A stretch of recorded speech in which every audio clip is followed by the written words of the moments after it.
امروز اساسگزار صلح و وحدت ملی پیشوای ملت پرزیدنت جمهوری تاجیکستان محترم امامعلی رحمان کادرهایی را که به وظیفه‌های مسئول و راهبری کننده کمیته دولتی امنیت ملی جمهوری تاجیکستان و وزارت کارهای داخلی جمهوری تاجیکستان تعیین گردیدند به حضور پذیرفتند. ضمن صحبت با کادرهای این نهادهای دولتی پیشوای ملت اساساً اوید به تامین ثبات و امنیت، تحکیم ولایت قانون، مبارزه علیه همه گونه جنایتکاری بخصوص تروریسم و اکستریمیسم، گردش غیرقانونی مواد مخدر و دیگر جنایت‌هایی که در شرایط اوضاع مرکب و پیچیده منطقه به امنیت و ثبات و زندگی آسوده مردم خطر دارند تاکید نمودند.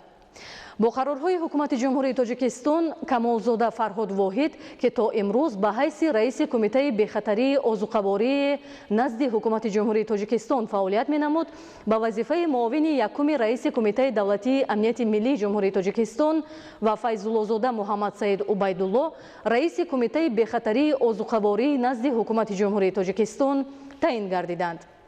در موافقه با پرزیدنت جمهوری تاجیکستان، سردار خدمات دولتی محافظه وزارت کارهای داخلی جمهوری تاجیکستان، سرداران ریاست‌های مبارزه بر ضد گردش غیرقانونی موادهای مخدر، پیشگیری حقوق ویرانکنی بین نابالغان و نورسان، سرداران شعبه‌های رقم 2 وزارت کارهای داخلی در ناحیه‌های فردوسی، شعبه‌های یکم و دوم در ناحیه سینا و شعبه دوم وزارت کارهای داخلی در ناحیه شاه منصور شهر دوشنبه، همچنین با وظیفه سرداران شعبه‌های وزارت کارهای داخلی در ناحیه‌های قبادیان، بلجوان، میر سعید علی حمدانی، دوستی ولایت ختلان، ناحیه‌های لخش و شهر استقلال ولایت سوخت، کارمندان صاحب تجربه، کاردان و بالیاقت تعیین گردیدند.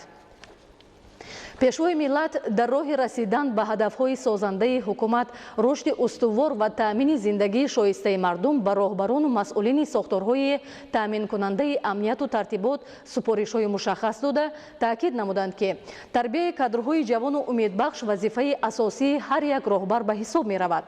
حفظ حقوق و منفعت‌های دولت و ملت، شهروندان، پیشگیری عمل‌های نامطلوب بخصوص زورآوری و رشوه‌ستانی از مسائلی اند که باید در این سمت مبارزه را پرزور نمود تاکید نمودند پرزیدنت جمهوری تاجیکستان.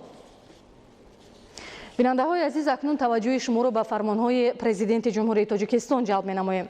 فرمان پرزیدنت جمهوری تاجیکستان درباره از وظیفه سودیه سود ناحیه سینای شهر دوشنبه آزاد نمودن رحمانعلی زاده مطابق ماده 69 کنستیتوسیای جمهوری تاجیکستان فرمان می‌دهم. رحمانعلی زاده رخشانه رحمانعلی بنابر صادر نمودن کرداری که شأن و اعتبار سودیه را پست می‌زند از وظیفه سودیه سود ناحیه سینای شهر دوشنبه آزاد کرده شود. پرزیدنت جمهوری تاجیکستان امامعلی رحمان شهر دوشنبه 30 اکتبر سال 2019.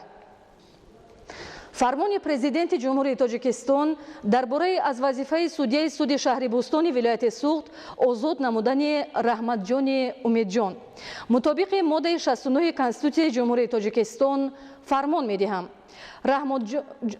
رحمت جان امیدجان از وظیفه سودیه سود شهر بوستانی ولایت سوخت آزاد کرده شود.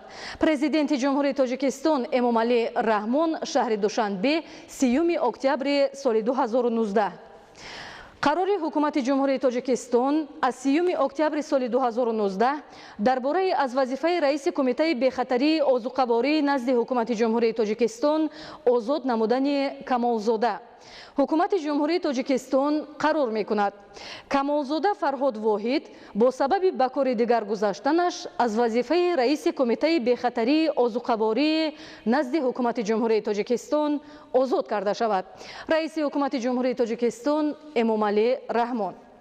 قرار حکومت جمهوری تاجیکستان از 30 اکتبر سال 2019 درباره معاون یکم رئیس کمیته دولتی امنیت ملی جمهوری تاجیکستان تعیین نمودن کمالزاده حکومت جمهوری تاجیکستان قرار می‌کند کمالزاده فرهاد واحد معاون یکم رئیس کمیته دولتی امنیت ملی جمهوری تاجیکستان تعیین کرده شود. رئیس حکومت جمهوری تاجیکستان امامعلی رحمان. قرار حکومت جمهوری تاجیکستان از 30 اکتبر سال 2019 درباره رئیس کمیته بخطری آذوقه‌باری نزد حکومت جمهوری تاجیکستان تعیین نمودن فیض‌الله‌زاده ҳукумати ҷумҳурии тоҷикистон қарор мекунад файзуллозода муҳаммад саид убайдулло раиси кумитаи бехатарии озуқаворӣ назди ҳукумати ҷумҳурии тоҷикистон таъин карда шавад. раиси ҳукумати ҷумҳурии тоҷикистон эмомалӣ раҳмон.